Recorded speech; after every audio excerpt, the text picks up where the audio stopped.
अच्छा जी, तो अब हम बात कर रहे हैं जी गवर्नमेंट इकोनॉमिक पॉलिसीज। तो मैं आपको जल्दी से रिव्यू कर देता हूँ कि एक तो ये कि जब हम कहते हैं गवर्नमेंट पॉलिसीज या गवर्नमेंट इकोनॉमिक पॉलिसीज, तो ये क्या होती है? पॉलिसी होती क्या है? क्या मतलब है गवर्नमेंट इकोनॉमिक पॉलिसी है? बताओ जरा। Actions taken by the government to achieve macroeconomic objectives. सही, ओके। तो हम इसमें एक तरफ लेते हैं डिमांड साइड, और अब जो कि हमने सारी कवर करनी है, तो मैं अब लिख रहा हूँ डिमांड साइड, यानी कि गवर्नमेंट का कोई भी मैयर जिससे गवर्नमेंट अपने इकोनॉमिक ऑब्जेक्टिव्स को अचीव करना चाह रही है for the betterment of the people, तो वो पॉलिसी कहलाती है। डिमांड साइड पॉलिसी जो होती है, उनको डिमांड साइड पॉलिसी क्यों बोलते हैं भला? इससे क्योंकि वो एग्रीगेट डिमांड को इफेक्ट करती हैं। वेरी गुड, एग्री डिमांड को अफेक्ट करती है, यानी कि या तो वो एग्री डिमांड को ज्यादा करेंगी या वो एग्री डिमांड को कम कर देंगी, है ना, डिपेंडिंग अपॉन कि कौन सा ऑब्जेक्टिव अचीव करना है। तो उसमें हमने एक कल पढ़ी है फिजिकल पॉलिसी। तो फिजिकल पॉलिसी जो है वो दो तरह की होती है। कौन कौन सी? Expansionary and contractionary. जी बिल्कुल, आपने सही बताया। तो इसको भी हम आगे ले जाते हैं। फिजिकल फिजिकल पॉलिसी में आगे हमारे पास आ गया एक्सपेंशनरी और कॉन्ट्रैक्शनरी। और एक्सपेंशनरी का एक दूसरा नाम है जिसे बोलते हैं इन्फ्लेशनरी, क्योंकि एक्सपेंशनरी पॉलिसी से इन्फ्लेशन के चांसेस हो जाते हैं। इसी तरह से कॉन्ट्रैक्शनरी पॉलिसी है तो उसका भी दूसरा नाम है, उसको हम डिफ्लेशनरी पॉलिसी भी बोल सकते हैं, क्योंकि उससे डिफ्लेशन के चांसेस भी हो जाते हैं, या उससे प्राइसेस पे डाउनवर्ड प्रेशर पड़ता है। डाउनवर्ड प्रेशर पड़ने का मतलब है कि प्राइसेस कम ना हो रही हो लेकिन प्राइसेस के बढ़ने का रेट कम हो जाता है, जिसको हम बोलते हैं लो इन्फ्लेशन। तो इसलिए मैं डाउनवर्ड प्रेशर का वर्ड बार बार इस्तेमाल करता हूँ, ये नहीं कहता कि कीमतें कम हो रही हैं, क्योंकि डिफ्लेशन जो है वो किसी भी तरह से it is not in the benefit of any of the economy. और हम आगे पढ़ेंगे भी, तो it leads to disastrous situation in the country. अच्छा, अब जब एक्सपेंशनरी पॉलिसी की बात करते हैं तो एक्सपेंशनरी पॉलिसी के में हम क्या करते हैं, जो दो टूल इस्तेमाल करते हैं फिजिकल पॉलिसी में, वो कौन कौन से हैं? Tax and government expenditure. सही हो गया, टैक्स है और गवर्नमेंट स्पेंडिंग है। तो हम जब एक्सपेंशनरी पॉलिसी की बात करते हैं तो उसमें टैक्स को क्या किया जाता है और गवर्नमेंट स्पेंडिंग को रिड्यूस। क्या? ठीक है, और गवर्नमेंट स्पेंडिंग को? इंक्रीज। वेरी गुड, ठीक हो गया। गवर्नमेंट स्पेंडिंग को इंक्रीज किया जाता है और टैक्सेस को रिड्यूस किया जाता है। और जल्दी से बता दो कि अगर ऐसा किया जाएगा तो उससे कौन कौन से ऑब्जेक्टिव अचीव होंगे? कोई भी ऑब्जेक्टिव पकड़ लो, मतलब कोई एक बताओ, एक्सपेंशनरी पॉलिसी से कौन सा ऑब्जेक्टिव अचीव हो सकता है? चलो ऐसे ले लो। High employment. High employment. अच्छा, तो ये मुझे जरा जल्दी से बताओ कैसे? आपने, हम दोनों को ले लेते हैं कि आपने कहा कि टैक्सेस, तो मैं इसको यहाँ पर इस्तेमाल कर लेता हूँ। तो दोनों की बात करते हैं, टैक्सेस कम हो गए, अच्छा, तो क्या होगा उससे? डिस्पोजेबल इनकम इंक्रीज हो जाएगी। हाँ, वाइडली इंक्रीज होगी, उससे क्या होगा? Aggregate demand will increase. नहीं, उससे पहले ना कंजम्पशन इंक्रीज होगी। डिस्पोजेबल इनकम बढ़ गई तो कंज्यूम ज्यादा करेंगे, जब कंज्यूम ज्यादा करेंगे तो कंजम्पशन जो है वो एग्रीगेट डिमांड का पार्ट है, उससे एग्रीगेट डिमांड बढ़ जाएगी। और जब एग्रीगेट डिमांड बढ़ेगी तो उससे प्राइस लेवल ऑफ कोर्स बढ़ेगा, क्योंकि डिमांड बढ़ने से हो जाती है शॉर्टेज। तो मैं यहाँ लिख सकता हूँ कि एग्रीगेट डिमांड जब बढ़ेगी तो उससे शॉर्टेज आ जाएगा, और उससे प्राइस लेवल बढ़ जाएगा। और जब प्राइस लेवल बढ़ेगा तो उससे प्रोड्यूसर इनकरेज होगा, और जब प्रोड्यूसर इनकरेज होगा तो वो क्या करेगा, वो ज्यादा, आउटपुट विल हाँ, तो एग्रीगेट सप्लाई मैं यहाँ लिख देता हूँ आगे, ये एग्रीगेट सप्लाई बढ़ जाएगी। एग्रीगेट सप्लाई बढ़ने से क्या क्या अचीव हो सकता है, अब जरा सोचो। आउटपुट बढ़ेगी तो इकोनॉमिक ग्रोथ होगी, ऑफ कोर्स एक ऑब्जेक्टिव ये होता है। फिर आउटपुट बढ़ेगी तो एम्प्लॉयमेंट भी बढ़ेगी, तो लो लेवल ऑफ जो अनएम्प्लॉयमेंट है वो भी अचीव होता है। उसके बाद अगर बैलेंस ऑफ पेमेंट आपका खराब हो रहा है, हुआ हुआ है, इम्पोर्ट्स बहुत बढ़ी हुई हैं, तो आउटपुट आप ज्यादा प्रोड्यूस करके हो सकता है कि आप या तो इम्पोर्ट सब्स्टिट्यूट्स प्रोड्यूस कर लोगे, जो पहले इंपोर्ट करते थे अब आपके मुल्क में बन रहा है, या फिर आप एक्सपोर्ट शुरू कर दोगे एक्सेस अमाउंट। तो दोनों सूरतों में आपका बैलेंस ऑफ पेमेंट जो है उसके फेवरेबल इफेक्ट आएगा, क्योंकि एक्सपोर्ट्स ज्यादा होने से भी बैलेंस ऑफ पेमेंट इंप्रूव होता है और इम्पोर्ट कम होने से भी बैलेंस ऑफ पेमेंट इंप्रूव होता है। तो दोनों सूरतों में अगर सप्लाई बढ़ रही है तो इम्पोर्ट सब्स्टिट्यूट्स हो तो इम्पोर्ट्स कम हो जाएंगी, और अगर वो क्वालिटी उनकी बहुत अच्छी है, इंटरनेशनल मार्केट में compete कर सकते हैं, तो फिर वो एक्सपोर्ट्स में इजाफा भी कर सकते हैं। तो इससे हम ये चीजें अचीव कर सकते हैं कि एग्रीगेट सप्लाई बढ़ गई है तो इससे हमारे पास अभी जो हमने कहा, ये चूंकि पेपर में लिखना होगा आपको, ये लो अनएम्प्लॉयमेंट हम लिख सकते हैं इसके अंदर। फिर इसमें हम साथ ही अगर मैं इसको, या एक मिनट, यहाँ पे लो अनएम्प्लॉयमेंट अचीव हो सकती है। फिर हमने कहा कि इम्प्रूव्ड बैलेंस ऑफ पेमेंट, अगर अगर वो डेफिसिट में जा रहा है तो, और इसी तरह से इकोनॉमिक ग्रोथ। तो ये हमने एक ही पॉलिसी से इनको अचीव हम कर सकते हैं। अच्छा, इसी तरह से कॉन्ट्रैक्शनरी की बात करें तो कॉन्ट्रैक्शनरी में नाम से हमें नजर ही आ रहा है, तो उसमें आप टैक्सेस को क्या करते हैं, इंक्रीज और गवर्नमेंट स्पेंडिंग को डिक्रीज।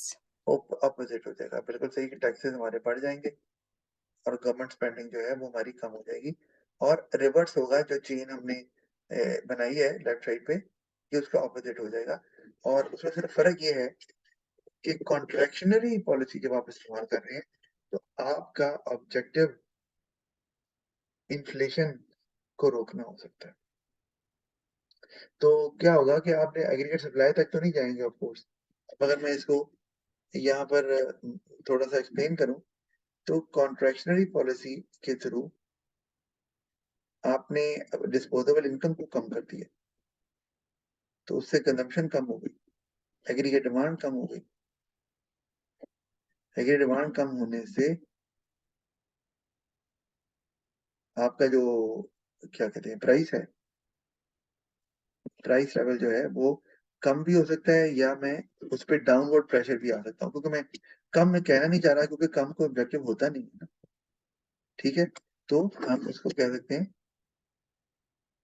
यहाँ पे अगर डिमांड जब कम होगी तो प्राइसेस पे डाउनवर्ड प्रेशर होगा, तो लो इन्फ्लेशन आप अचीव कर सकते हैं, जो कि आपका एक ऑब्जेक्टिव है यहाँ पर।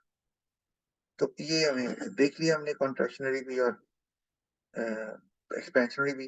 तो ये आता है ना, प्राइस को अक्सर बच्चे लिखते थे प्राइस कम हो जाएगी, तो प्राइस कम होना तो डिफ्लेशन है, वो तो हम नहीं लिख सकते। इन्फ्लेशन कम हो जाएगी ये लिख सकते हैं। अच्छा, तो इसी तरह हमारे पास जब दूसरी साइड पे जाते हैं, जो हमारी मॉनेटरी पॉलिसी है, तो मॉनेटरी पॉलिसी में हमने कल बात जरूर की थी इसके ऊपर, इसके टूल्स की बात हमने की थी, तो मैं लिख देता हूँ मॉनेटरी पॉलिसी। ये बहुत इंपॉर्टेंट टॉपिक है इकोनॉमिक्स का असल में, तो किसी भी लेवल पे इकोनॉमिक्स में ये पढ़ा जाता है, मास्टर लेवल उस पर भी पढ़ा जाता है। अच्छा, मॉनेटरी पॉलिसी है, तो अब मॉनेटरी पॉलिसी में जो टूल्स इस्तेमाल किए जाते हैं, इसमें भी ऑफ कोर्स एक्सपेंशनरी और कॉन्ट्रैक्शनरी दोनों आते हैं। एक्सपेंशनरी और कॉन्ट्रैक्शनरी हम दोनों को ही, और इनका काम भी वही है। अच्छा, एक बात, ये जो हमने पढ़ा एक्सपेंशनरी फिस्कल पॉलिसी, इसका ये एग्रीगेट डिमांड को इन्फ्लुएंस करेगी, क्या इन्फ्लुएंस करेगी ये बताओ, इन्फ्लुएंस क्या करेगी एक्सपेंशनरी फिस्कल पॉलिसी?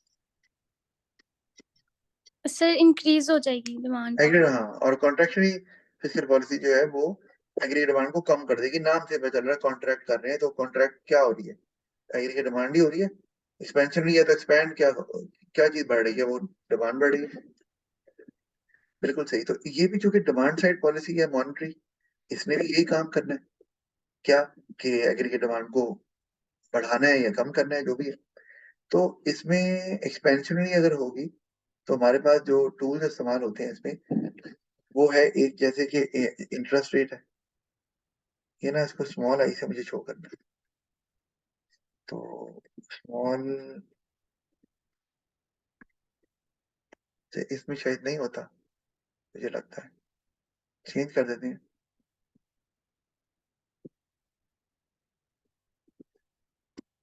ये आई स्मॉल आ गया, ठीक है। स्मॉल आई, और इसके साथ हमारे पास मनी सप्लाई आ जाता है, और इसके साथ आ जाता है एक्सचेंज रेट। एक्सचेंज रेट को वैसे डिटेल में हमने पढ़ना है लास्ट टॉपिक में, लेकिन फिर भी यहाँ पे बताना जरूरी है। दोनों में ये इस्तेमाल होते हैं। ये तो अच्छा मैंने यहाँ लिख दिया, 1 मिनट, क्योंकि वो तो यहाँ पे है ना मॉनेटरी पॉलिसी कि इंटरेस्ट रेट है, मनी सप्लाई और एक्सचेंज रेट। अच्छा, इंटरेस्ट रेट के बारे में तो आपको अच्छे से पता है ना? इंटरेस्ट रेट से मुराद क्या है? यस क्या मुराद है इससे? इंटरेस्ट रेट बढ़ रहा है, सर, कम हो रहा है? बोरोइंग और सेविंग पे जो इंटरेस्ट।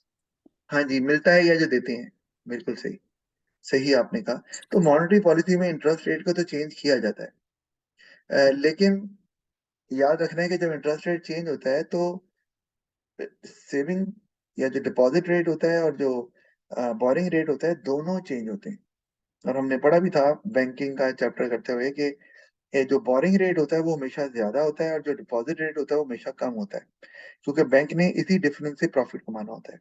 यानी कि बैंक जिसको लोन देता है उसको जो रेट चार्ज करता है उसे बोरिंग रेट बोलते हैं, और वो ज्यादा होता है। और बैंक जो जो डिपॉजिट करवाते हैं अपने पैसे बैंक में, उनको बैंक जो सेविंग अकाउंट में जमा करवाते हैं उनको बैंक इंटरेस्ट रेट देता है, और वो कम होता है, और जो डिफरेंस होता है वो बैंक का प्रॉफिट होता है। अच्छा, लेकिन जब इंटरेस्ट रेट बढ़ता है या कम होता है तो दोनों की डायरेक्शन सेम होती है। मतलब अगर मैं कहता हूँ इंटरेस्ट रेट बढ़ा दिया गवर्नमेंट ने, तो डिपॉजिट और बोरिंग रेट दोनों बढ़ गए। इसी तरह मैंने कहा इंटरेस्ट रेट कम हो गया तो डिपॉजिट और बोरिंग रेट दोनों कम हो गए। ये इस तरह से है। अच्छा, और मजे की बात ये है कि दोनों का इफेक्ट सेम होता है। ये नहीं कि दोनों का इफेक्ट वो डिफरेंट होता है, वो हम अभी देख लेते हैं। तो एक तो ये बात हो गई। तो इंटरेस्ट रेट को कम ज्यादा करता कौन है? कौन सी बॉडी है जो कि मुल्क में इंटरेस्ट रेट को कम ज्यादा करती है? बैंक। कौन सा बैंक? सेंट्रल। सेंट्रल बैंक, बिल्कुल सही। हर मुल्क का जो सेंट्रल बैंक है उसका नाम कुछ भी हो सकता है, जैसे पाकिस्तान में उसका नाम स्टेट बैंक ऑफ पाकिस्तान है। तो लेकिन है वो सेंट्रल बैंक ही। तो उसका काम है इंटरेस्ट रेट को चेंज करना। अच्छा, इसी तरह मनी सप्लाई की बात करें तो मनी सप्लाई की बात हमने मनी के चैप्टर में नहीं की हुई। मनी सप्लाई क्या होता है कि आप कह लो मनी विच चेंजेस हैंड्स, वो पैसा जो हैंड्स चेंज करता है। मतलब क्या है? मतलब ये कि अगर मैं I work somewhere and I earn some amount of salary, तो वो salary I put it in in the drawer of my house. तो अब वो सैलरी कहीं जा नहीं रही, पड़ी भी है। तो इसका मतलब है वो हैंड्स चेंज नहीं कर रही। अगर मैं the same day I earn the I receive my salary, I use it to buy something. जैसे मैंने कोई ग्रोसरी का सामान लेना था तो मैंने ग्रोसरी पे खर्च कर दिया। ग्रोसरी के ओनर को वो पैसा मिल गया, उसने अपने बच्चों की फीस देनी थी स्कूल की, उसने वहां पे खर्च कर दिया। तो वो जो स्कूल का ओनर था उसने कोई बिल्डिंग की रिपेयर करवानी थी, उसने वो पैसे वहां खर्च कर दिए। ये क्या हो रहा है? ये मनी इज चेंजिंग हैंड्स। इसको हम बोलते हैं money in circulation. Money circulate कर रही है, मनी एक जगह पड़ा नहीं हुआ। तो ये मनी सप्लाई है। तो ये बहुत इंपॉर्टेंट है किसी भी इकोनॉमी के लिए। बैंक इसमें इंपॉर्टेंट रोल प्ले करते हैं कि अगर आपका पैसा पड़ा हुआ है, अगर मैं बैंक में रखवा देता हूँ करंट अकाउंट में, तो वो तो मनी सप्लाई का पार्ट नहीं बनेगा, वो तो पड़ा हुआ पैसा ही पड़ा हुआ, और उसको लोन ही नहीं दे सकते। हाँ, अगर मैं सेविंग अकाउंट खुलवाता हूँ तो फिर वो मनी सप्लाई का पार्ट बन जाएगा, क्योंकि वो आगे जब लोन दिया जाएगा मेरी सेविंग तो वो आगे किसी और के पास जाएगा। और लोन बंदा क्यों लेता है? भाई लोन तो लेता है जब कोई कहीं खर्चा करना है, कोई गाड़ी लेनी है, कोई मकान है, कोई शादी है, कोई कुछ भी है, तो वो भी खर्च करेगा। तो इस तरह वो पैसे आगे चलेगा। तो ये मनी सर्कुलेशन है, या मनी चेंज हैंड जब करती है तो वो मनी सप्लाई होती है। तो गवर्नमेंट इसको भी चेंज कर सकती है। अभी हम इस पर बात करते हैं। और उससे इम्पैक्ट पड़ेगा जब मनी सप्लाई ज्यादा हो जाएगी। इसका मतलब है, या मनी ज्यादा हैंड चेंज कर रहा है, ऐसा मनी जो कि सर्कुलेशन में है, तो वो डिमांड बढ़ा देगा ना। मेरी 1 लाख सैलरी थी, मैंने खर्च कर दी, वो 1 लाख किसी और को चला गया, उसने भी खर्च कर दी। जिस तरह मैंने आपको बताया, मैंने 1 लाख की ग्रोसरी ले ली, जैसे आजकल जितनी महंगाई है तो इतनी की आनी चाहिए महीने। अच्छा, 1 लाख की ग्रोसरी ले ली, वो ग्रोसरी वाले ने 1 लाख बच्चों की फीस दे दी। फिर उसने आगे 1 लाख, जो स्कूल ओनर था उसने 1 लाख की कोई मेंटेनेंस करवा ली। तो ये तो कितने पैसे बन गए, खर्चा कितना हो गया, डिमांड कितनी हो गई। 1 लाख मैंने खर्च किया, 2 लाख, 3 लाख, 4 लाख खर्च हुआ कि नहीं? तो डिमांड तो बढ़ गई ना। डिमांड तो 4 लाख की बढ़ी। सैलरी मैंने अर्न की, ठीक है, और उसके बाद वो 4 लाख उसने इजाफा किया डिमांड में। समझ आ रही बात की? यस। 1 लाख मैंने तो ये मनी सप्लाई इस तरह से एग्रीगेट डिमांड को इन्फ्लुएंस कर सकती है। और अब ये बढ़ती है कि मनी सप्लाई को ज्यादा कैसे किया जाए, कम भी किया जा सकता है इस तरह से। अच्छा, फिर एक्सचेंज रेट। एक्सचेंज रेट से जो आप वाकिफ है कि इसका वैसे तो डिटेल में पढ़ना है कि ये होता है the rate at which one currency can be exchange with other currency. यानी कि मैं कहूँ कि आज की डेट में मैंने डॉलर लेने हैं रुपी से, तो मेरे पास अगर 5,000 रुपए हैं तो उसमें कितने डॉलर आएंगे, क्या मेरे पास अगर डॉलर है तो उसमें कितने रुपीज आएंगे। ये एक्सचेंज रेट है। अब एक्सचेंज रेट का यहाँ क्या ताल्लुक है एग्रीगेट डिमांड के साथ? तो मैं कहूंगा जी बिल्कुल ताल्लुक है एक्सचेंज रेट का। वो कैसे? कि एक्सचेंज रेट जब आता है तो इसका मतलब है कि हम अब इंपोर्ट एक्सपोर्ट की बात कर रहे हैं, क्योंकि एक्सचेंज रेट की जरूरत वहां पड़ती है। मैं पाकिस्तान में रहता हूँ तो मुझे डॉलर क्या करने हैं? भाई मुझे तो रुपीज चाहिए, मैं अपनी हर मर्जी की हर चीज ले लूंगा जो मुल्क में है। एक्सचेंज रेट की जरूरत तो तब पड़ती है ना जब आप इंटरनेशनल ट्रेड में इन्वॉल्व होते हैं, इंपोर्ट हो रही है, एक्सपोर्ट हो रही है, तब मामला आता है कि यार हमने डॉलर में पे करना है तो डॉलर पहले खरीदने पड़ेंगे, डॉलर का क्या रेट चल रहा है, या मैंने इंग्लैंड जाना है तो पाउंड कितने का है, वो क्या रेट चल रहा है, मैंने पाउंड लेने हैं क्योंकि इंग्लैंड जाना है तो वहां तो पाउंड ही चलने हैं, रुपीज तो नहीं चलने। तो जब इंटरनेशनल कोई आपकी ट्रांजेक्शन हो रही है, आप खुद जा रहे हैं या आप कुछ चीजें बाय कर रहे हैं या आप किसी मुल्क में इन्वेस्ट कर रहे हैं या कोई आपके मुल्क में इन्वेस्ट कर रहा है, तो तभी एक्सचेंज रेट आएगा। आप मुल्क के अंदर ही हैं, घूम रहे हैं या खरीदारी कर रहे हैं, तो फिर तो कोई चक्कर नहीं ना, फिर तो कोई एक्सचेंज रेट नहीं आना। आपकी करेंसी काफी है उसके लिए। तो एक्सचेंज रेट क्या करेगा कि एक्सचेंज रेट के बढ़ने या कम होने से इंपोर्ट एक्सपोर्ट पे असर पड़ता है। और इंपोर्ट एक्सपोर्ट जब असर पड़ेगा, तो हमने पढ़ा है कि एग्रीगेट डिमांड के कंपोनेंट कौन से हैं? सी प्लस आई प्लस जी प्लस एक्स माइनस एम। तो एक्स माइनस एम आ गया, तो एक्सचेंज रेट को हिलाने से एक्स और एम पे भी असर पड़ेगा, और जब एक्स और एम पे असर पड़ेगा तो एग्रीगेट डिमांड पे भी असर पड़ेगा। ये मैंने आपको जनरल अभी समझाया, अब मैं उसकी वर्किंग करके भी आपको दिखाता हूँ। अच्छा, अब हम चलते हैं, बारी बारी पकड़ लेते हैं हम। तो पहले हम ले लेते हैं जी एक्सपेंशनरी पॉलिसी को। तो एक्सपेंशनरी पॉलिसी में क्या होता है कि आप इंटरेस्ट रेट को कम कर देते हैं, ठीक है, मनी सप्लाई को ज्यादा कर देते हैं, और एक्सचेंज रेट को आप क्या करते हैं जी, क्योंकि आपने एग्रीगेट डिमांड को बढ़ाना है, एक्सचेंज रेट को कम कर देते हैं। अब इसको समझ लेते हैं हम, एक्सपेंशनरी पॉलिसी में ये क्या हो रहा है। अच्छा, अब इसको देखते हैं, तो पहले इंटरेस्ट को ले लेते हैं, ठीक है। मैं इंटरेस्ट को ना कहाँ पे एक्सप्लेन करूं, चलो अभी ऊपर कर देते हैं, क्योंकि हमने अभी सप्लाई साइड की तो बात की नहीं हुई, तो इसको फिलहाल रहने देते हैं। अच्छा, अभी देखें, मैं यहाँ पे बात कर रहा हूँ इंटरेस्ट रेट, यानी कि बोरिंग या सेविंग दोनों को ले लेते हैं। मैं यहाँ लिख लेता हूँ बोरिंग, और नीचे मैं ले लेता हूँ सेविंग या डिपॉजिट रेट, जो भी आप ले लो। सेविंग रेट रिटर्न नहीं है ना। अच्छा, अब ये दोनों बढ़ गए, सॉरी कम हो गए, क्योंकि इंटरेस्ट रेट तो कम हो गया, मैंने कहा तो दोनों कम होंगे। अब बोरिंग रेट जब कम हो गया तो उससे क्या होगा, लोग ज्यादा लोन लेंगे।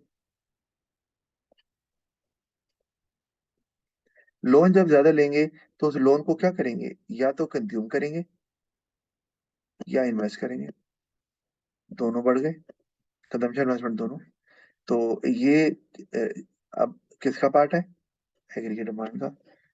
वो भी बढ़ गया, एग्रीगेट डिमांड बढ़ गई तो उससे प्राइस बढ़ गई, प्राइस लेवल बढ़ गया, प्राइस नहीं, प्राइस लेवल, प्राइस लेवल बढ़ गया तो उससे एग्रीगेट सप्लाई बढ़ गई, क्योंकि प्रोड्यूसर इनकरेज होंगे प्राइस लेवल बढ़ने से। और उससे फिर वही काम, क्या आप इकोनॉमिक ग्रोथ की तरफ भी जा सकते हैं।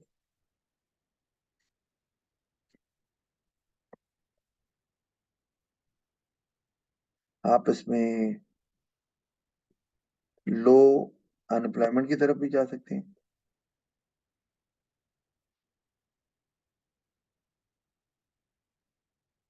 और last but not the least, कि आप इम्प्रूव्ड बैलेंस ऑफ पेमेंट की तरफ भी जा सकते हैं। कि अगर, बहरहाल ये दो ही रहने देते हैं अभी, अगर सप्लाई बढ़ेगी तो ठीक है, हमने दो तो देख ही लिए ना। अच्छा, ये तो हमने बात की है बोरिंग रेट। अब सेविंग पे आ जाओ। सेविंग रेट आपको कम मिल रहा है तो जो लोग सेव करके बैठे हुए थे वो कहेंगे यार रिटर्न अच्छा नहीं मिल रहा, बेहतर है इसको कंज्यूम कर लो, या रिटर्न सेविंग में अच्छा नहीं, इन्वेस्ट कर दो। यार आप इन्वेस्टमेंट करने से ना रिटर्न ज्यादा मिल रहा है, बैंक में पैसा रखने से रिटर्न अच्छा नहीं मिल रहा। लोग इन्वेस्टमेंट की तरफ जाएंगे या कंजम्पशन की तरफ जाएंगे कि यार फायदा ही फायदा। और जब ये दोनों होंगे तो ये आपको उधर ही ले जाएंगे, ये देखो। और आगे वही सीक्वेंस सारे का सारा जो हमने अभी किया, देखो दोनों का इम्पैक्ट एक ही हो।